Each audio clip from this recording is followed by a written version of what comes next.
Non è stata solo Sinopoli, la loro si fa per dire terra promessa. Gli affari li hanno saputi gestire con lungimiranza, stringendo alleanze con realtà extramafiose, suggellando patti con colletti bianchi, disposti a tutto e disponibili a collaborare con i capi di uno dei casati team 'ndrangheta più potenti tra quelli attivi in Calabria. Gli Alvaro di Sinopoli sono un marchio di efficienza e di organizzazione criminale e arriva come ulteriore conferma il blitz fatto scattare questa mattina dai carabinieri del comando provinciale di Reggio Calabria che sulle attività illecite del clan, coordinati dalla Procura distrettuale antimafia Regina, hanno lavorato e indagato fino a chiedere e ottenere 18 provvedimenti di fermo.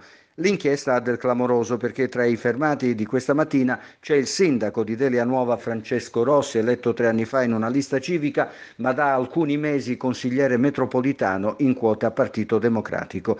Secondo gli investigatori dell'Arma, il primo cittadino era in piena sintonia con gli strateghi della cosca di Sinopoli, anzi parlava con loro alla pari. Con il politico coinvolti anche 2 imprenditori. Le accuse sono gravissime: associazione mafiosa, estorsione, truffa aggravata, trasferimento fraudolento di valori. Ma ascoltiamo le parole del comandante provinciale dell'Arma, colonnello Giuseppe Battaglia. Gestione di pratiche pensionistiche loro personali che venivano agevolate per il tramite di colletti bianchi compiacenti che sono oggetto di provvedimento, e poi soprattutto l'incontro con amministratori pubblici, in particolare con il vice sindaco allora di Rianuova, che tentava di fare carriera politica e poi ci riuscì, diventando poi successivamente sindaco, compartecipando completamente ai fini dell'organizzazione e ricevendone, quindi dando e ricevendo sostegno agli Alvaro. È evidente la capacità di infiltrarsi in appalti pubblici importanti e nella pubblica amministrazione in generale, niente di cui meravigliarsi. Gli Alvaro hanno dato vita ad un clan tra i più agguerriti del mandamento della costa tirrenica. Nell'ambito degli appalti